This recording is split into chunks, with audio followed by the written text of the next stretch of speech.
comments that say crap I need to pin. That is how I am describing what I'm doing. Hi, everybody. Yay, that went quicker than yesterday. Hello, hello, hello. We are back today for more Asian mental health talks. Oh, today we are going to talk about something that brings up a lot of, I guess, like anger, like residual anger in me. I'm going to read the card. So again, today's prompt talk is about something I wrote about from my Golden Goddess Affirmation cards. So the card reads, "No one can take away my heritage or history. At the same time, it is up to me to discover and embrace that knowledge." So I'm going to start with the first half, and the first half is the part that makes me real upset. No one can take away my heritage or history. So I wrote this card because I have been told many times that I am not Filipino enough, or that I am not Asian enough. For very trivial reasons. I think, a lot of it happened when I was a kid. And man, I don't know what to say about it. I feel like we as a society, not just parents, but we all interact with kids. So whether or not you want, it happens. We need to teach our younger people to be like, hey, quit it. Like, those aren't really funny jokes when you go, oh, you don't like spicy food? You're hella not Filipino. Like, I got that a lot. A lot. And what, like it might sound like a joke or whatever, but it's not. Those things are hurtful, like having to prove your ethnicity, which you already, you are, no one can make you not what you are, hurts. It's also really confusing. For me, it was very particularly confusing because though obviously I'm Asian, for many Filipinos I've gotten throughout my life, like, you're not Filipino.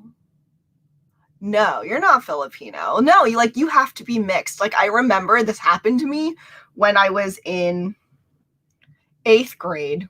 We were supposed to go up in our history class and introduce ourselves and say 3 things. So one of the 3 things I said was, I'm Filipino. And literally that was the response I got. And poor little 8th grade me was very shy.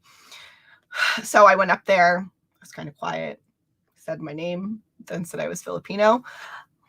Right, everything came to a halt. It was like, no. And I was like, I'm Filipino.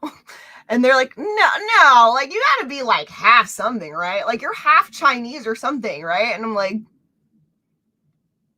no, I'm not. I'm full Filipino. And like, it was so odd. Like, it just became like a conversation, a classroom conversation where it was about me and around me, but not to me anymore. Because, people were like talking amongst themselves being like, nah, she doesn't look Filipino. Like, I don't think that's real. Like, I don't think that's a real thing. And super hurtful. So I don't know. I know at some point, obviously I had to finish giving my other 2 like facts about myself. And then I went and sat down, but like that always really stuck with me.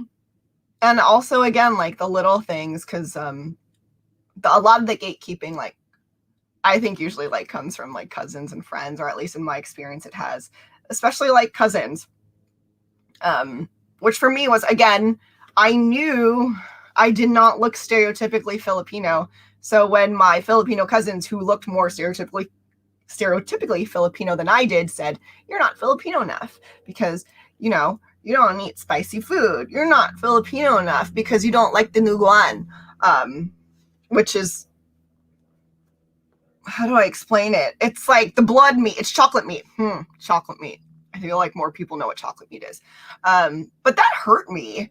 And I felt othered, which for a child is not fun. For a person, it is not fun. But I feel like it's like those things, like those little jokes that we should just like take away from each other. And like, I will admit, like, I am guilty of this, and it's not like I do it in a joking way, but I don't do it about ethnicity, you know, but like I do about little things, and it can't come to my mind. It won't come to my mind right now. So let's give a stupid example. Like, oh, you're not a real boba lover. You don't even know what crystal boba is, right? It's just like, who cares? Gatekeeping, I guess, is the word of the day. And gatekeeping really isn't fun. It's not helpful, especially if we want to empower each other. Like, it's so crazy that these days, like, you know, even before 2020, we would talk the talks of inclusion and diversity and, you know, empowering ourselves, always out there, right? Like, and everyone would go like, yeah, that's a good thing. People don't go, oh, that's a bad thing. But when it comes to our individual lives, like our little individual lives, we, you know, we gatekeep each other. We gatekeep other Asians, other Filipinos, other women, other men on certain things. And I think that's something that we just need to become cognizant about. I feel like it's something that we just like instilled in ourselves as little jokes since children. So I think that's something that actually needs to go away. I'm going to repeat it again. No one can take away my heritage or history. So I have been very lucky in that I grew up in Northern California, and my parents were part of this Filipino organization that were for Filipinos from a specific region.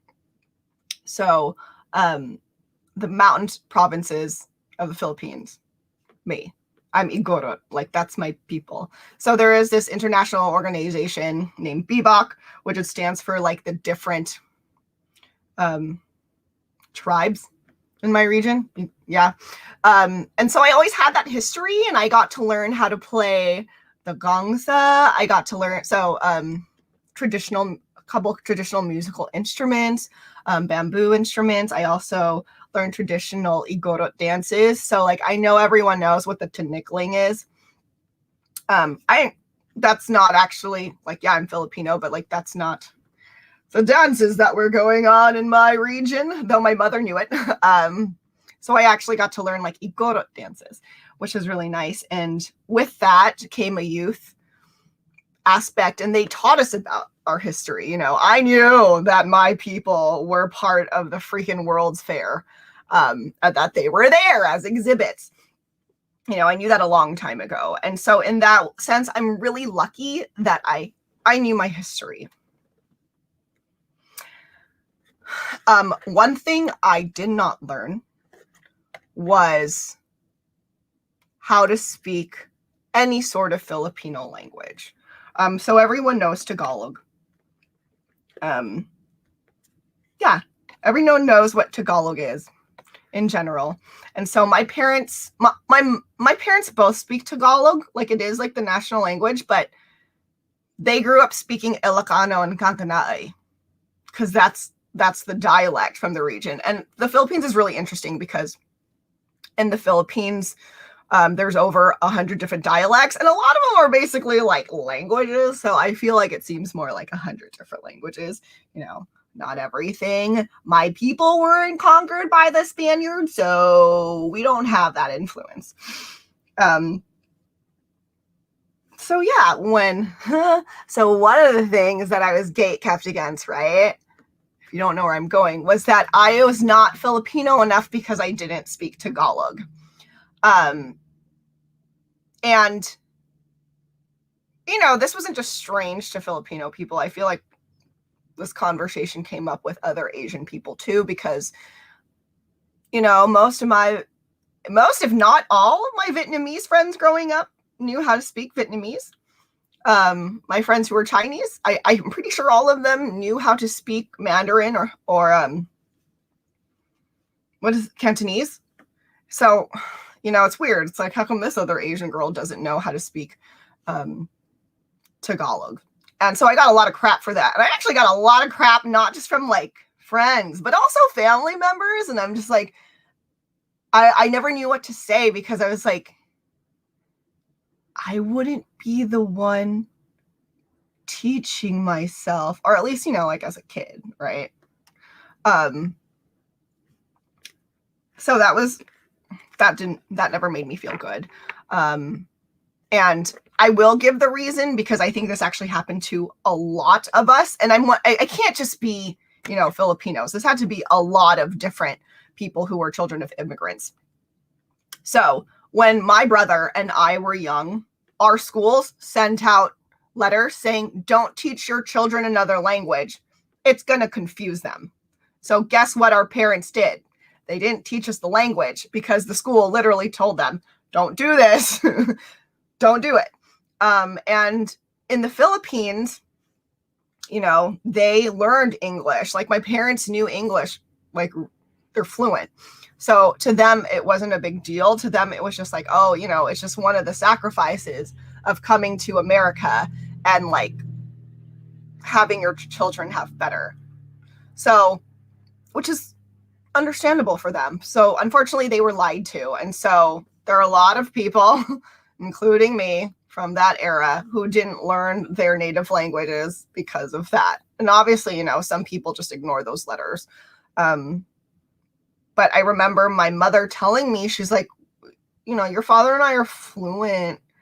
And she would talk about, you know, like she knew other Asians who, like, they weren't as fluent. So, you know, of course they spoke to their children in that language. Or like, it was just, other Asian countries are less Americanized, right? Because the Philippines used to belong to the US. So English has been in our system for a really long time, but for other Asian nations, that's not true. So, you know, it's probably also harder for them to let it go. So yeah, I feel like a lot of us can relate to, again, other people gatekeeping, us being enough Asian, and my particular life Filipino.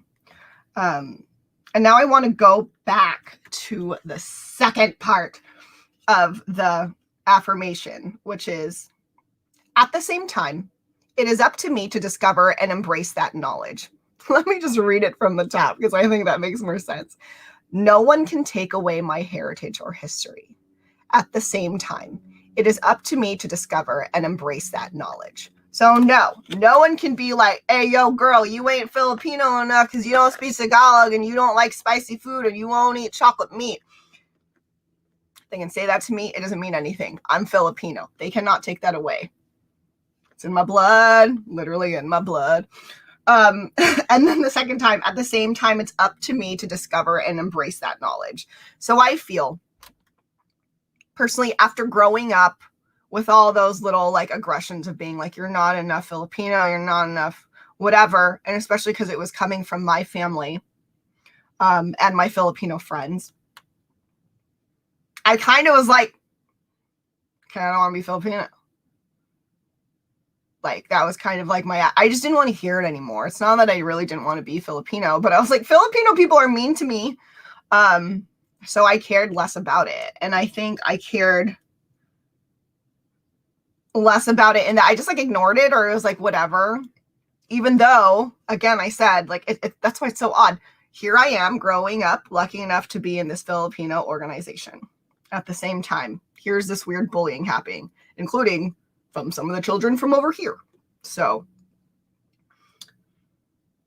yeah, like, I was still here, but I also like didn't try to like even more so learn and understand, which is really sad. And really, that's a reason why we should stop gatekeeping people from like their freaking own history and their own culture, and shaming them for not knowing enough, or not liking the things they're supposed to like. Really, it just needs to be like a, hey, like, let's learn, or like, let's talk about why, or, okay, well, maybe, you know, you weren't interested in those parts of your history, but like, also, what about this? Also, what about just stories from your family, like from back home, you know, like,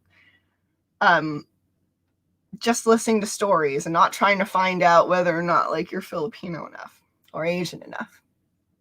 It needs to be more like that, and feel more like a safe thing to embrace. So it took me a really long time to like fully embrace being Asian. And honestly, I think like, you know, it's not like I completely rejected it, but I actually think like it's actually very recent for me, even though I'm proud of who I am. I'm proud to be Filipino, Panay, eh. But to actually want to fully embrace what that means and really delve into my culture. And actually for me, that actually started in 2020, in the surge of the Black Lives Matter movement, because I wanted to learn about my culture and its relationship to other minorities, especially like Black people, right? Because that was a thing. There was a lot of racist things going on between Asian and Black people in our community. Like, yeah, you know, that model minority myth and people buying into it. That's a history.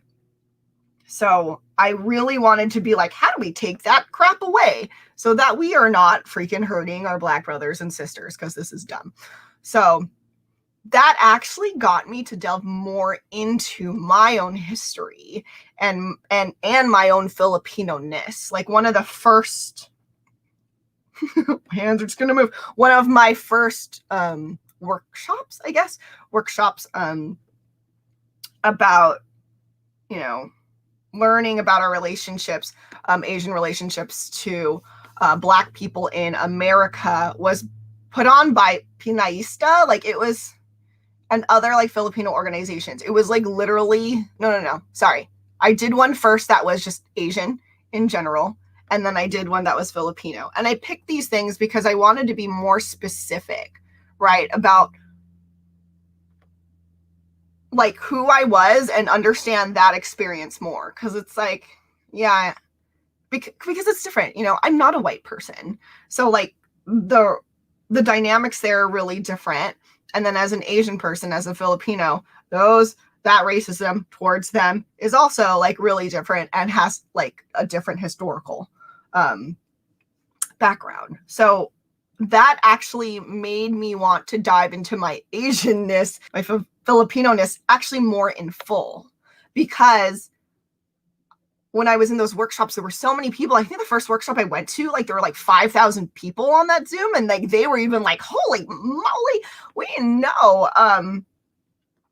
And it was so great to just be like, oh, like, yeah, like that made me super proud to be Asian. Where like there are all of us like trying to be like, we want to be better, we want to learn, we want to not repeat the mistakes of the past. And when it came to that second webinar with Pinaista and other Filipino organizations, oh my gosh, like they just led it so spiritually. Like it was so beautiful. And it was so about being connected to our ancestry without being tied down to the past, right? Because if we were tied down to the past, we stay tied down to how things are. That's us sticking with colonialism. No. So it was just so beautiful, and that really made me want to feel more within my Filipino community. So I honestly think it's like more recently where I'm like, I've always been proud, but I've never really wanted to embrace and fully understand more, if that makes sense. So yeah, like, you know, we can delve into our ancestries like whenever we want. The internet is also nice. Not in that we can just like read a Wikipedia, but we can literally connect with each other. There are so many, right? Like Facebook groups, there are so many different kinds of forums where we can all relate and find each other. And I don't know, the internet is so beautiful for that. And so I'm really thankful for that. And you know, to those people who were like me and at some point kind of shunned who they were. So I guess I wasn't always proud to be Filipino. So to this, okay. To the people who are like me, who maybe at some point, for one reason or another, just kind of didn't really care, was a little more apathetic about, you know, your culture and your heritage, your history. Like, it's cool. Like, it's there for you now, you know, if you want it. And I think it really is important for us to kind of look at, like, why was I apathetic towards it? Like, why, say for me, because I'm Filipino, so I'm gonna stick with the Filipino thing. Like, why is Filipino like an awkwardly, like, little bit, like, why does it hold a negative connotation? Like, why does trying to do that hold a negative connotation? And I'll let you know why. Like, for me, part of it was family and trauma by family. So it's just like, I won't say trauma and hurt by family. We're obviously Filipino, so there it is. Right? The teasing from Filipino and other Asian friends, there it is. And then for me, one of the actual last ones is like, okay, I will be very honest. I was part of this Filipino organization in college because I was trying to make friends. I didn't really have any. I got really lucky because my best friend, like, we ended up going to the same college, but like, I was like, I think I'm supposed to make new friends. I'm going to try this Filipino club. And I did meet friends there. I have like a couple of good friends who I'm still like, yes, I talk to you and I love you so much. And there are people also I don't talk to and I'm like, yeah, I love you so much. But I did not like, I overall, I didn't think it was a positive experience. Because to me, it kind of felt just like a Filipino frat. And I was like, eh.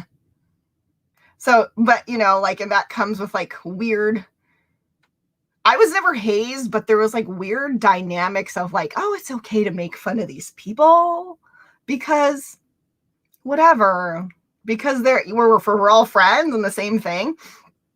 I don't know. It was kind of like that. So I didn't think it was a positive experience. There was like a lot of like things where I'm like, I think this is why I'm antisocial, because I can't handle big groups like this, because it turns into like weird bullying dynamics or hierarchy dynamics, you know, and that kind of also pushed me away from more so embracing my heritage. And we need to think about those reasons so that if we really want to embrace our heritage, that we can, or so that we're at least not taking away our heritage and our culture from ourselves in reaction to the past or other people. And that's not even what we want. And I think that's really, really important to our mental health too, because your heritage, like, it's part of who you are, you know, like, I cannot un-Asian myself. That's not a thing. I look Asian. Like, I can't pretend. Other people can't pretend. So, you know, we should all be able to embrace our culture and our heritage as much as we want. It is important. It does affect your mental health.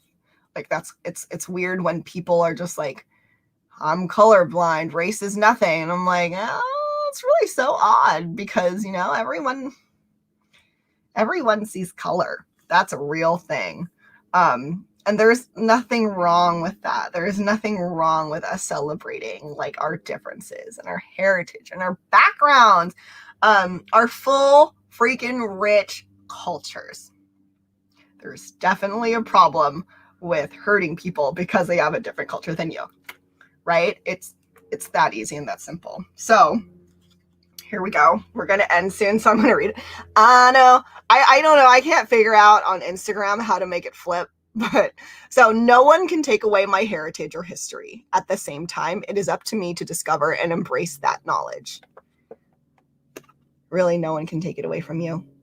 Don't listen to the people who try to gatekeep you from who you are. And don't let them keep you from who you are because now you relate your ethnicity, your background, your race to, you know, other people's bullcrap. Don't. If you want to know your history and your heritage, it's there for you. And now, because of the internet, we can connect to people who actually have that struggle, you know, who really do want to find what it is to be Asian, what it is to be Filipino, and they haven't discovered that yet. And so we can all do this together.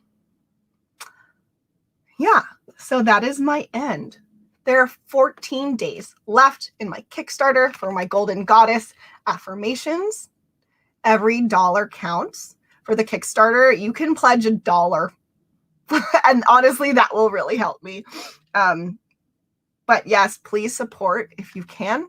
You cannot financially support, send me like a smiley face. It will make me really happy. I need encouragement. I'm not going to lie. I need encouragement. So yeah, so thank you for being here. Thank you for listening, people who are here and people who will listen to this in the future. Thank you to everyone who've been supporting my cards and sharing my links, sharing my live, sharing the Kickstarter. Like, I'm so thankful. Because you don't have to. Like, no, you don't have to. So I'm very thankful, and I feel really happy. And so therefore I'm very happy to keep streaming. So tomorrow's Friday, and I'll have my last stream of the week about these cards until next Monday. So stay tuned for that. Thanks for being with me, guys. I'm going to try to end this at the same time. Ready? Let's just line up my mouse and line up this finger and go bye-bye. Oh no, that didn't work. They all had a second